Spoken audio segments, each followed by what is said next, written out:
I'm Randy Rohde, and I'm fascinated with entrepreneurs and small business owners. Plus, I love baseball. Every show, I sit down with a small business owner, and we discuss their running the bases of entrepreneurship. We throw the ball around on strategy, management, execution, and innovation. Plus, a little fun baseball talk. Hey, thanks for joining us today. Settle in, grab your Cracker Jacks, and you know what they say. Play ball. And it is a great day for a baseball game. As a matter of fact, I usually don't try to throw the dates out, but today is a great day because it is opening season today. And of course, it's snowing in Cleveland. So that's how it goes, I guess. I have been in many opening days or early April games, absolutely freezing in snow, whether it was in Cleveland or in Chicago. And that's just baseball in the Midwest, but it's always exciting opening day. Quite fun. Wow, today is going to be fun as well because we're going to be talking about a couple of my all-time favorite topics. But before we get into it, let me intro our guest here. We've got today's guest is a management professional, 30 years of experience creating, developing successful business enterprises, studied marketing and international studies at Kent State University, so a local Ohio guy. Give you a little hint there. He grew up working in his family's business, left, went out on his own, and eventually spending 14 years developing, running a business on a Native American reservation. Then he felt the calling, come back home, and took the helm of his family's business right down the street from our offices. Cibik Dairy Island. Did I get it right? That was good. That's right. That was good. He's a passionate drummer with a vintage drum collection. We'll probably have to talk about that as well. But everybody, welcome Rick Cibik from Cibik's Dairy Island, local guy right here. Welcome to the show, Rick. Thanks, Randy. Good to be here. Yeah, so much stuff here to talk about. And through the course of our time, we'll try to touch on a lot of this. I do want to focus on a little bit kind of outside of the Dairy Island, which I love. When we start talking ice cream, I'm going to get all giddy because if there's one weakness that I do have is ice cream. Tell us about working at Fort McDowell Adventures and on the reservation. What was that like? What was that experience like? It was the experience of a lifetime, and I was... Now, where is Fort McDowell for folks who may not know where that is? Fort McDowell, Yavapai Nation, is one of 22 Indian reservations in Arizona. Okay. And luckily, we're right on the other side of Scottsdale. So that was my business at Fort McDowell Adventures. I worked with the, 5-star resorts in Scottsdale, a lot of them. And we brought in corporate groups for the Western experience. All right. So during the day, we had, this was, every kid's dream job, right? Yeah. I grew up in Cleveland, Ohio, Parma, Ohio, in the suburbs of Cleveland, when, there was steel, polluting the air. It was a steel town and the burning river and the whole bit.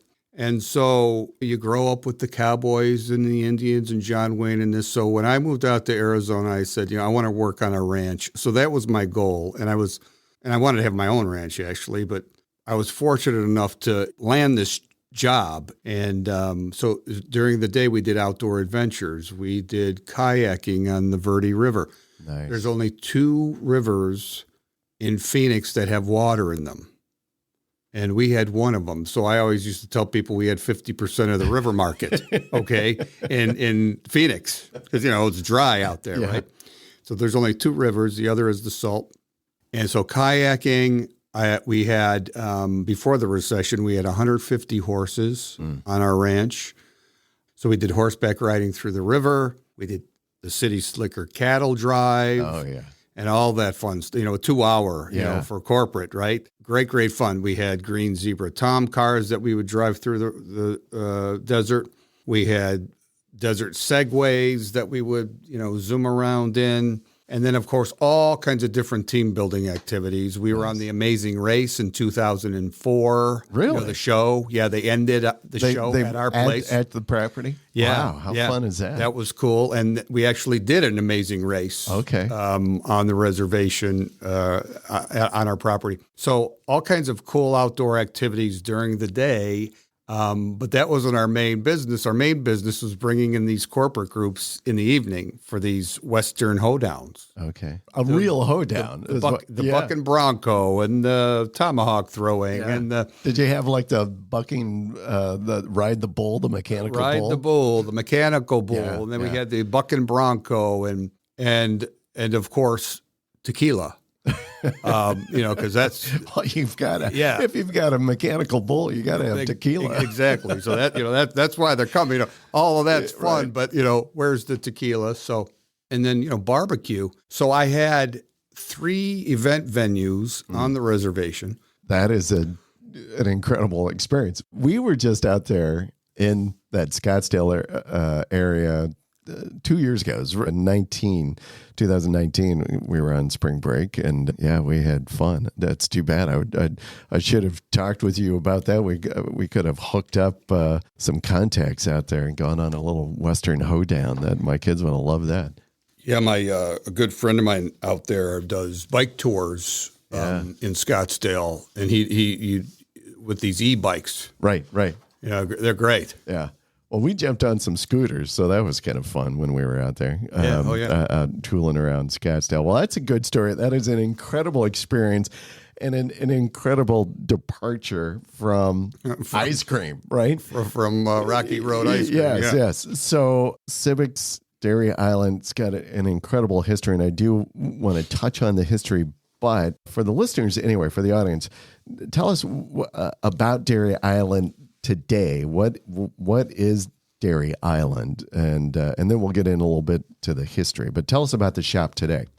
Absolutely. So we are a local mom and pop, old-fashioned ice cream shop.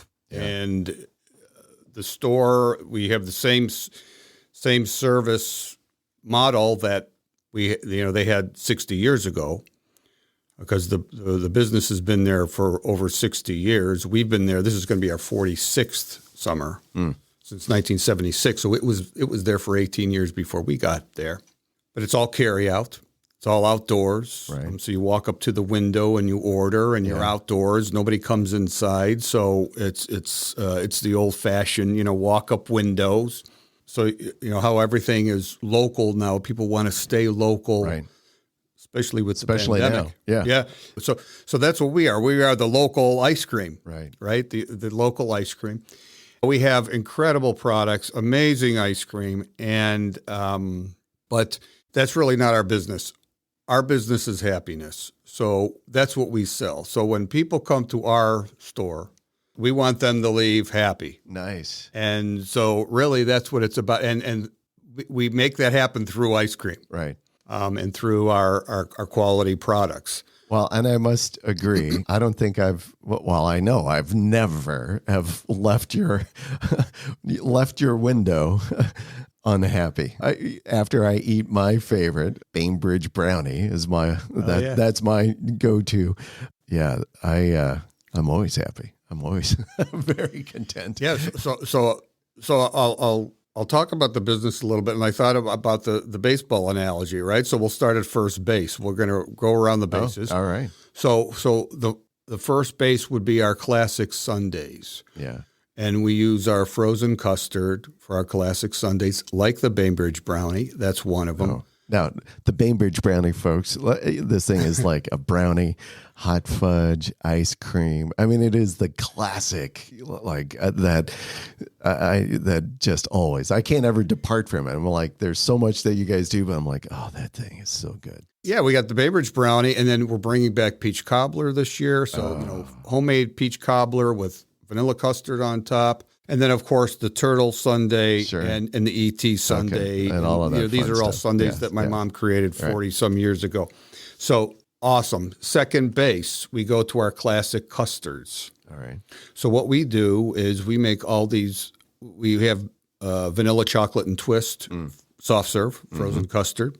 And with those base flavors, we make all these other cool flavors. Right. So we have a mint chocolate chip. It's extraordinary. I mean, it's you make and it's custard, homemade. We whip it up right there. Okay, in a 12-ounce cup. We have something called Shock the Monkey. It's bananas and peanut butter. Nice. We have something called Hawaiian Noises, which is, and this is all where the music comes in, coconut, pineapple, and chocolate. And then we have other flavors. So the classic custards are wonderful. Now, I'm going to interrupt you on this one because my team pulled this together. Like, he's got some really interesting names for some of his stuff. Yeah. And one, they're like, you got to ask him about Franks and Beans. Yeah, right. You've got a custard named Franks and Beans. I'm like, what in the world is that? Yes. So we're going to go to third base now because that's a third. So that's a third. You went right into third base. That was always so me we're running the bases. Running the bases. So third base. So when I came back 5 years ago, this is going to be my 5th year back, so 4 years, whatever. As a marketing guy, I thought, okay, what makes Cibik's Dairy Island different than every other? I mean, There's millions of them out there, and the biggies, right? Yeah. Ice cream this, ice cream that. What makes our place different? So I came up with a contest, and of course the products, and we've developed the products over the past 4 years, but the products are outstanding. But I developed a contest so customers of all ages, kids, I always tell people our target market is 6-year-olds. So kids, customers, guests get to create their own flavor of frozen custard and register that flavor. Right. They can write their flavor on the back wall, and they're encouraged to promote their flavor. Right. Because the best flavor of the year, and then it's a contest, the best flavor of the year, which is based on sales and creativity and uniqueness, wins. That person wins free ice cream the whole next summer. Oh. And not only that, their flavor is put on our menu indefinitely. Yeah.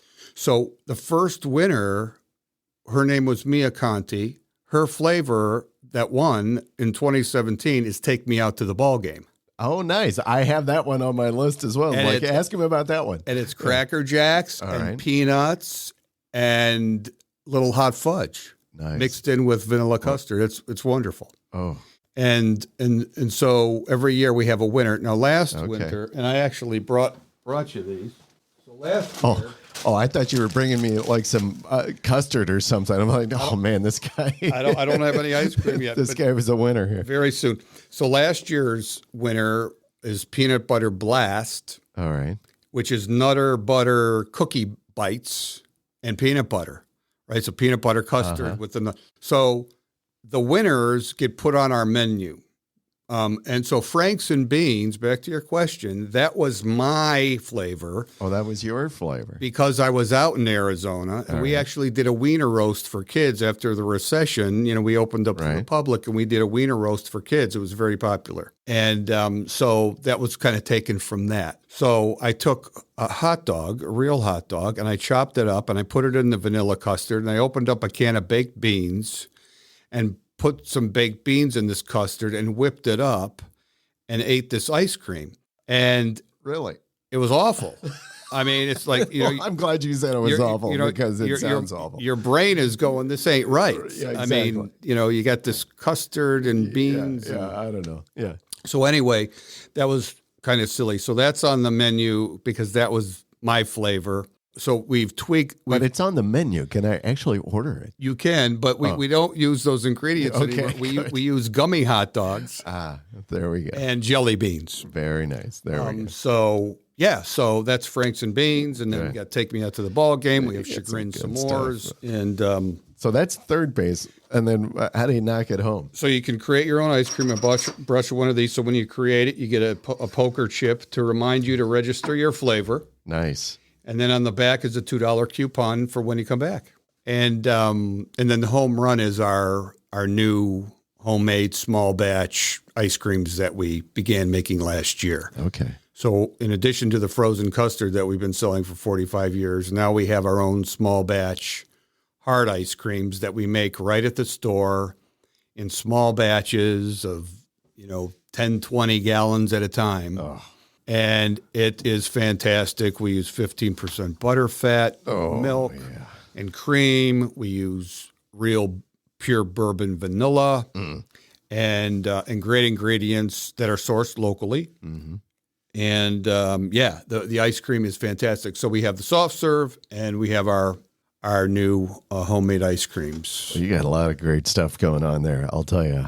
Well, let's do a little rewind now because you shared a little bit on some of the history. So this is a family-owned business. I mean, your family's been involved, you said 46 years, which is an incredibly long time. I mean, that is just a marvel to survive that long in going through so many different iterations of economic declines. But the business, had history before your family. So I'd love to hear a little bit of that history because I know we've had a previous conversation and I just found it really fascinating. So why don't you share a little bit about how your family got into, because you guys were living way on the other side of town even. The other side of town in Parma. And so the business was built in like 1958. So it was there 18 years before my mom and dad bought the business.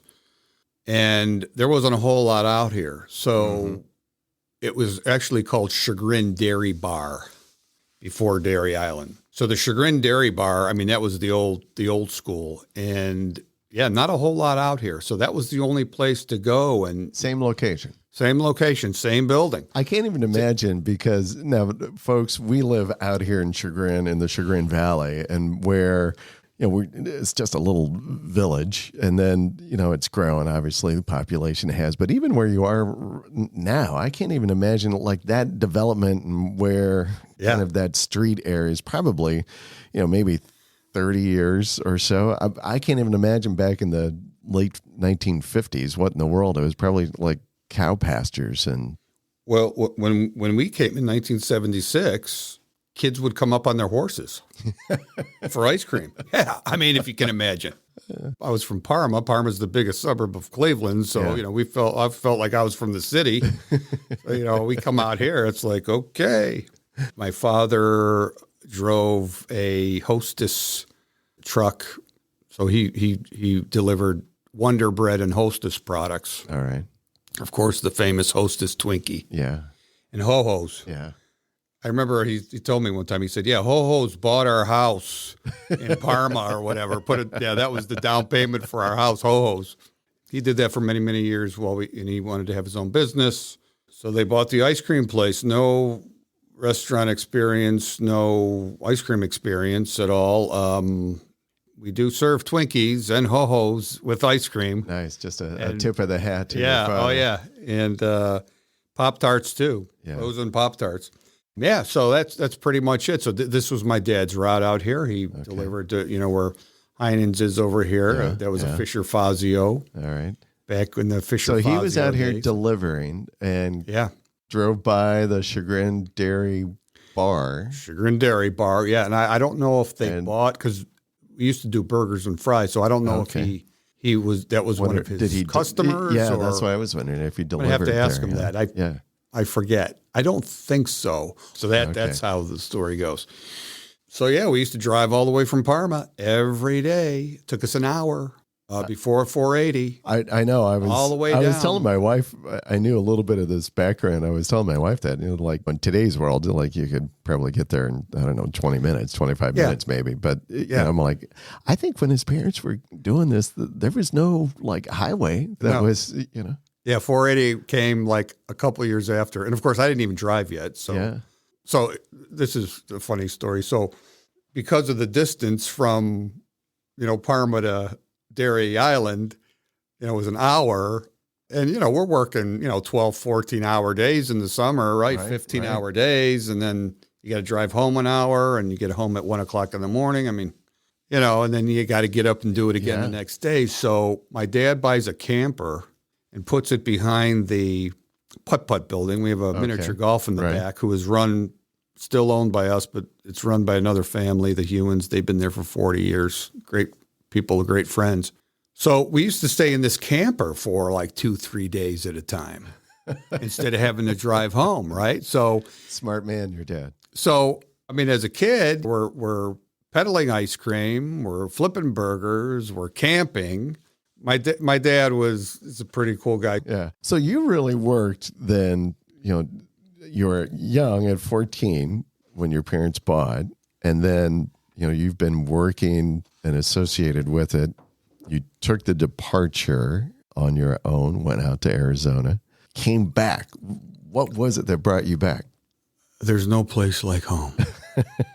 And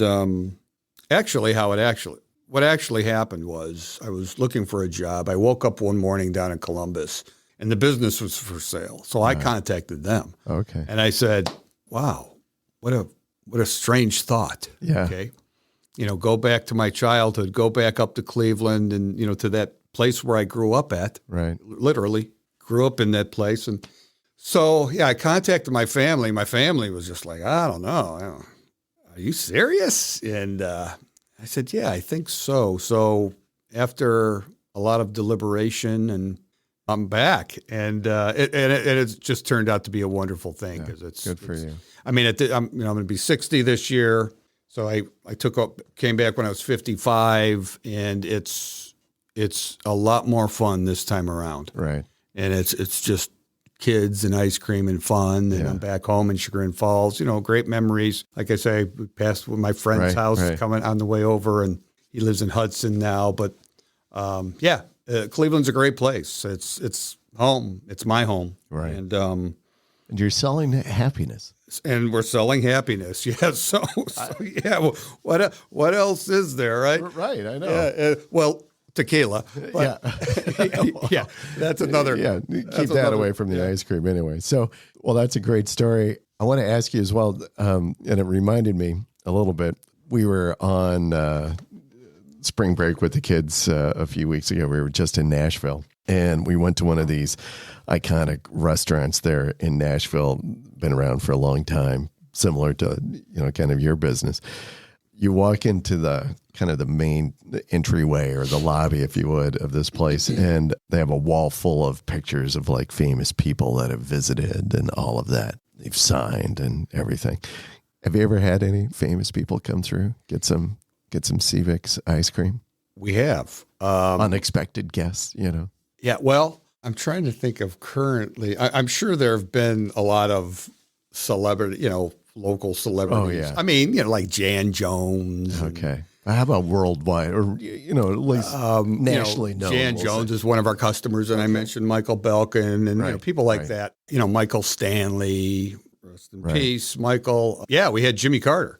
Okay. In 1994. And so that story is his son, Jack Carter, married a lady from Chagrin Falls, and they moved here and they lived here. And one of our employees. No kidding. I didn't know that. Yeah. I don't know if they still do. Probably not. But so one of our employees used to hang out with their daughter. So, and this is when we started the drive-in. We actually had a drive-in service back in the early 90s. Kids used to go out to cars and take orders. So, the girl says to me, you know who that is? That's Jack Carter, Jimmy Carter's son. I'm like, what? So went and introduced myself. We became friends. The big thing with them was Coke. They were from Atlanta, Georgia. Right. So, and that's where Coke is headquartered, I guess. So had to have a Coke float. What? Right. But we always had Pepsi. Oh. And so I used to actually go buy cans of Coke for them. And of course they got a kick out of it. Yeah.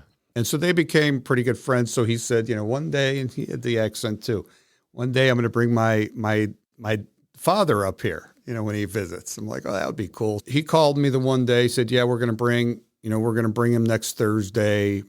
So Thursday comes, it's, 10 o'clock in the morning. We're getting ready to open, and all of a sudden the Secret Service starts showing up, and they're checking out the place, and, there's a car sitting out there, and then he came for a burger, and he had a burger and a coffee, hamburger and a coffee, and with some ambassador and his whole entourage of Secret Service. It was a big thrill. Yeah. That's probably the most famous person. Yeah.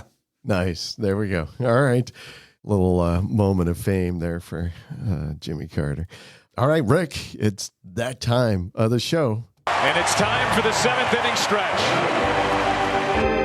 All right. And I know you kind of like baseball, right? Yeah. Oh, yeah. Sure. Yeah. Okay. All right. So this is the time of the show where we talk about baseball a little bit, and kind of nice with the first day of baseball upon us. And I have the team go through and pull some questions that are kind of fun that relate to our guest industry. You can imagine this is going to be food related. All right. Okay. So, as you know, at every ballpark, there's food everywhere, and it's almost as much fun to go and eat as it is to go to the ball game. So MLB then said, hey, there's all this crazy kind of food out there, but there's also just the staples that you're going to expect when you go to almost any stadium of food. And so they took it upon themselves, and they said, of all of the food items that are out there that you would reasonably assume to find at any stadium concession stand, they decided to rank them by their deliciousness. Right. So they have a top 10 of the stadium concession stand food. Okay. Top 10. Okay. I'm not going to ask you to name 10, but I will say, so try to give me at least the top 3.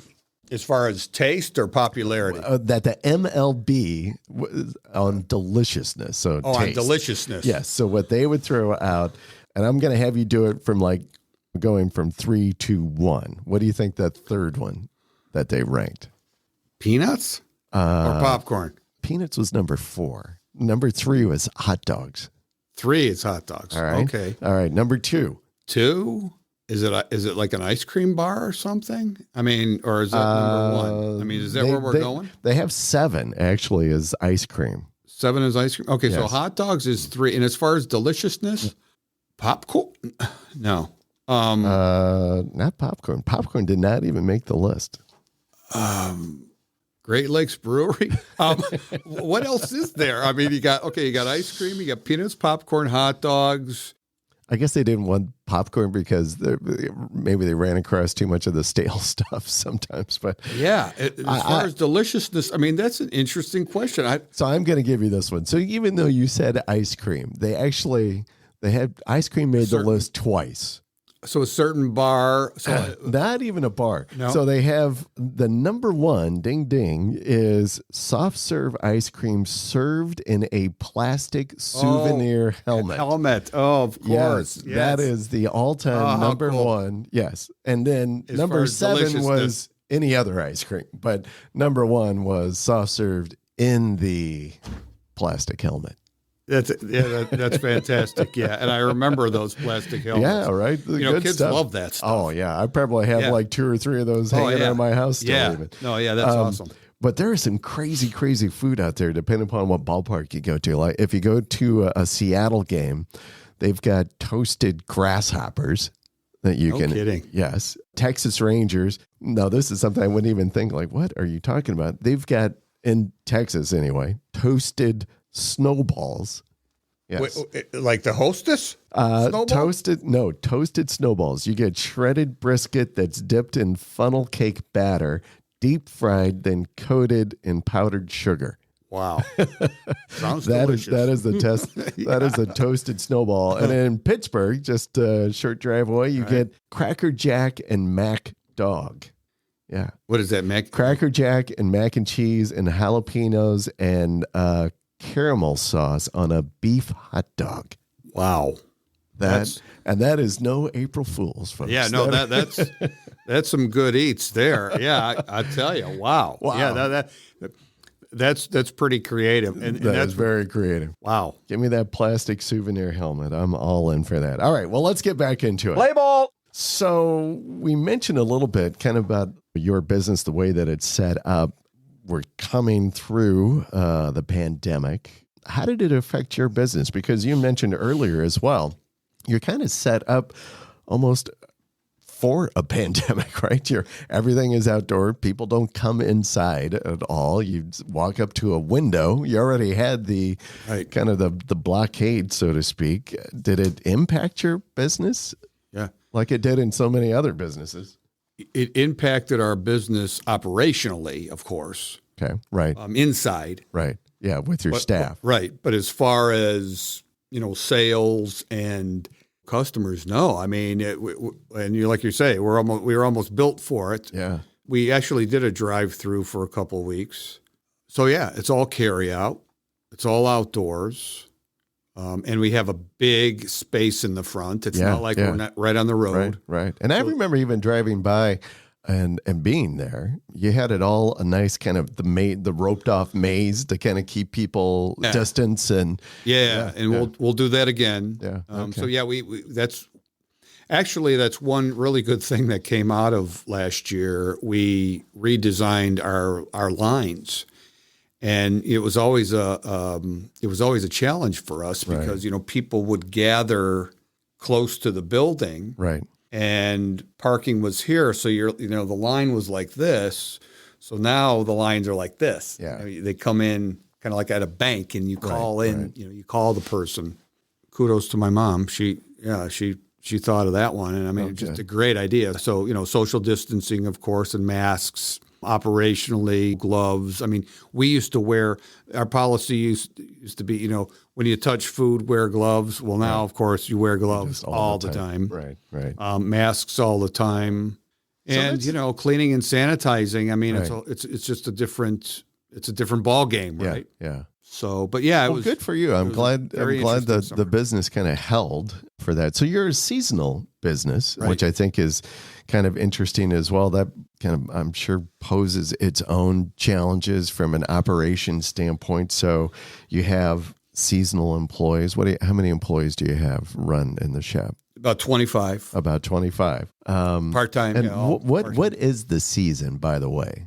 I mean, you got to be coming up, even though it's like 30 degrees and snowing today here in Cleveland, but on Tuesday, I think it was 70 and gorgeous here. So right. Yeah. We always open up, beginning of April. Okay. Sometime. So we're opening up this year on April 9th. Okay. Which is next Friday. There we go. Because we have Easter weekend. So we're going to open up after Easter on April 9th. April 9th is that was my parents' opening day.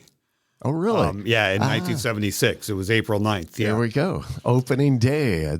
Yeah. And then we'll close first week of October, depending on how the day, because we always open on a Friday and always close on a Sunday. So you're open about, what is that, 6 months? Yeah, 6 months, April through September. Okay. That's pretty much what we do. I mean, it's just like when you're open, you are on, right? Right. Yes. Okay.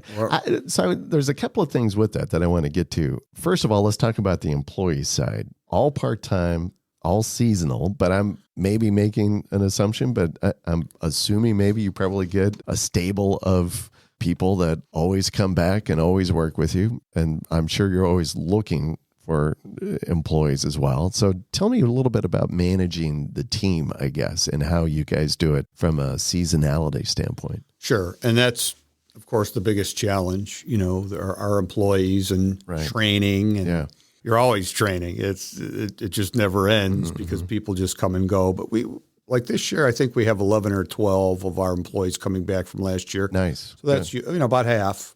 And, we're fortunate. We have a great team of young people. Good. It's all young people. We have our manager who helps me, and she's a great lady. And, couldn't do it without her. But everybody else is under 22, 16 to 22. High school, college. We have two groups of employees. We have high school students, and then we have college students. Right. They're both very important. College students are important because they're more mature, and a lot of them do come back from year to year. Right. And, they have a couple of years of experience with them. High school students are equally as important because high school students don't leave first week of August. We're open through September. So I need high school students to get me through the season. Training is very important. Well, and especially in a food service industry anyway, you've got to have a high degree of training. Yes. Yeah. So training's a big one for me. Yeah. We never had a training program until like 2 years ago. And so after my second year back, I have the winters to work on these things, right? So So I said, this winter, I'm going to write a training program. And I did. And that's evolved over the past couple of years. And we got it down pretty good. It's a 60-hour training program. And you become server certified. So we have 2 positions, a runner and a server. So, right. And it's very hands-on training. At the same time, it's very important. Yeah. Yeah. And so, so the training is very important. So we're training a lot of new kids this year, new young people. When do you start hiring and start training? So I'm hiring now. I started hiring, like in March, beginning of March. We'll start training when we open. Okay. That weekend. All right. So we bring in the new people as trainees. They have coaches. We have a written manual that they read before they start, and then they execute that written manual, and then they take a test for that manual. So, but of course, learning how to make ice cream sundaes and shakes and all these good things that we sell. And then the second part of the training is as a server, and that's the computer system. And that's where we really get into customer service because we're selling happiness. So that's what I was going to say. Where's the training on happiness, serving up happiness? So the customer service training is critical. And actually, that all comes from my parents, originally because, they taught us. And one of the things that they taught us that I've taken to the, nth level is, those words, thank you. So in our training, I've really committed to these 2 words, thank you. Customer appreciation is so important. We want to make sure that our customers know that we appreciate their business and we want them to come back and all of that. It's just good business. But not only good business, it's just good human relations. We always want to thank the customer. That's the last communication. And I'm sure as well, it's challenging for you and just having that size of a team and having all part-time as well is certainly challenging. Part of the seasonality, I guess. The other thing I wanted to ask you about on this seasonality is almost a little bit about you and kind of maintaining, if you would, some personal balance, because your business is open during the most beautiful days in Northeast Ohio. It's like the most beautiful time. I never want to go on vacation during the summer because this is the best time to be here. So why do I want to leave? But how do you balance, though, that kind of concept? Because that's also your busiest days, right? Those are the days when you are, hey, we've got to make it here. We're at harvest here, if you would. I grew up on a farm, so I'm like, hey, this is our time to be. And mostly you're probably working inside as well. How do you balance that? What do you do to kind of get through that? Or what do you do on the off months, maybe? That's a good question. And as you were talking, kind of fortunate in a way, because most sane people wouldn't want to do this. Right. I mean, it's what? And I can only imagine. My summers, well, I don't know. And work 15 hours a day in the summer. Yeah. And what time do you guys actually open? We open, this year we're going to open at noon. We used to open at 11. All right. So we're going to open at noon, and then in the summer we close at 11. I grew up doing this, so this is just what the Cibiks do. This is your norm. This is the norm, yeah. And that's what's good about having the business today, because when I was younger, 15, 16, 20 years old, and behind that window serving milkshakes to all these kids that are going to the lake, and going to see fireworks and, all of that. I had some issues with my parents over that, I'm sure. Right? Yeah. But of course now that's what it is. So, yeah, I mean. So what do you do on the off months? So that's the other side of the coin. Yeah, I was going to say that's got to be the off month. So the trick is to leave here as much as possible, go to nice weather. So as soon as COVID's over, and the traveling comes back, I mean, I'm going to see the world. Yeah. So you're going to chase the sun is what I like to call it. I'm going to chase the sun. I'm just going to try to enjoy, nice weather. And so, I mean, just traveling and. So you get out and for all of the work that you do during the nice days in Cleveland, you're like, hey, when it's 12 inches of snow, you're. Yeah, right. Going to be somewhere enjoying. I'm biking. Yeah. So, there we go. But you did say something that was interesting. It is a balance, because and I found that out this year because this was the first winter that I really didn't have a project. Like last winter, I had my knee replaced. Okay. So that was my project. Right? Okay. Rehab and all. Right. I'm so busy in the summer. I work every day, not all day, and I do have a night off. Nikki comes in, my manager. So I take time off. You have to, to rest and regroup. Right. But I am there. Because you're open 7 days a week. 7 days a week. Yeah. So I'm there every day for a certain amount of time, and I leave. But yeah, I work so many hours in every day. So that's 6 months times 30. I basically work 180 days straight. And then nothing. Right. So it's like, okay, now what? So what I've realized, and that's what happened this past winter. I traveled, but it was different. Right. Traveling was different. Right. So that's been kind of my mission of lately, and my goals is to plan for my off-season. It's like off-season training. There you go. Right? Right. So, what am I going to do in the off-season to train? And that's what I have to do. And then have fun, of course, too. Sure. And I'm sure that the business, it's 60 plus years old. Your family's been involved with it for 46 plus years. I'm sure you've seen a number of changes over the course of those times. What do you see around the corner? What's on the horizon for Cibiks? What do you see with the Dairy Island? And I know you've put in a lot of changes and advancements. You mentioned the training. I know you put in POS systems and stuff.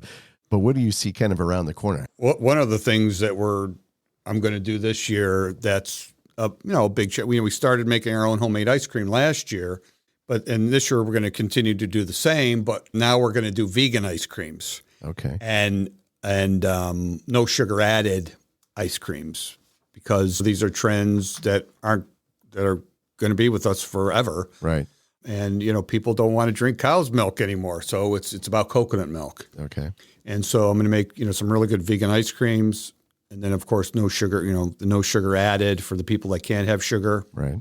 And, we added a couple new sundaes and parfaits or whatever, and shakes. So not a lot of changes this year. But as far as what the business looks like 10 years from now, or even 5 years from now, I don't even really think about it anymore, because I want to keep things.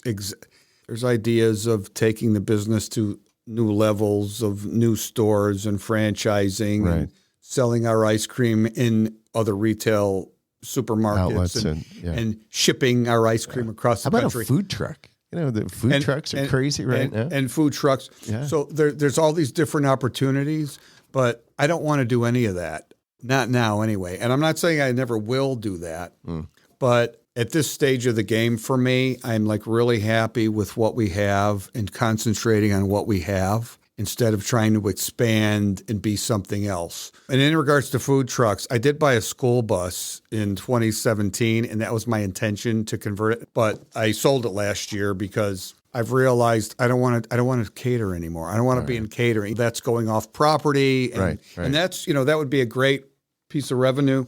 We could stay open longer. We could go anywhere. Not there. No, don't want to do it. Yep.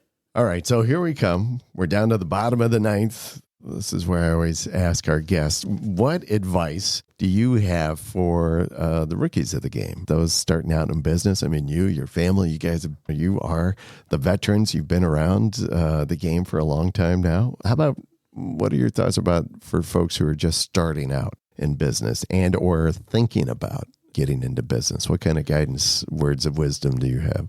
Sure. First thing I can think of that comes to mind is something I just referred to. A lot of people today, I'm going to open up a widget store. They don't want a widget store. They want 10 widget stores. They want 20 widget stores, right? And this is just the world we live in today in business. Everything's turnkey, and you have 10, 20 stores. So my advice to people would be, focus on your one thing, your one store, and make that great. And then when you have the opportunity to duplicate that, then worry about that. But I mean, I think that's the thing. And what we sell, the happiness, that takes a certain amount of training and willingness to do that and to duplicate that. Focus on one thing. Right. Focus on your core business, right, and make it great and make people happy, and then look too. Yeah. Down the road. And just be ready to work hard. Right. In your business, and yes, all entrepreneurs know that, there's no such thing as 9 to 5 when you have your own business. And make sure it's something that you love. That's a cliche, but that's, so true. I mean, I'm fortunate. It's not that I love ice cream so much. It's just that I love that place so much. I grew up there, and it's my family's. Yeah. And so it's not an ice cream stand to me. I said this to somebody else the other day. It's not, when people see us, that's an ice cream stand. Yeah, but not to me. And to me, it's my home. Right. And to you, it's very personal. It's personal and purpose, and that's where the purpose comes in. And so that's and I important. think you really enjoy delivering happiness. Oh yeah, I sure do. Yeah. No, that's pretty much what I want to do for the rest of my life. Yeah. I want to give back and to the community. Right. I mean, like with the chamber. Sure. Good. Well, good for you. Well, listen, Rick, thanks for being on the show. I absolutely Thank you. appreciate it. I enjoyed it. Yeah, and good you better believe you will see me in line getting my Bainbridge brownie. All right. Looking forward to that day again. And I do want to remind people, so you can visit Cibik's Dairy Island. They're just right up the street here in Chagrin. Go create your own ice cream. If you're create the winner, then you get the free ice cream for a year, which is like that would be a big win in my house. You can also go visit them on dairyisland.com and see all kinds of fun stuff that they have there. So, but again, hey, Rick, I really appreciate you guys and you being on the show. It's a lot of fun. And that's the ball game. And so, listen, thanks for joining us today, everybody. And if you like our show, please tell your friends, subscribe, and review. And as we like to say, we'll see you around the ballpark. Running the Bases with Small Businesses is brought to you by 38 Digital Market, a digital marketing agency committed to client growth with lead generation, higher conversions, and increased sales. Connect with us today at 38digitalmarket.com.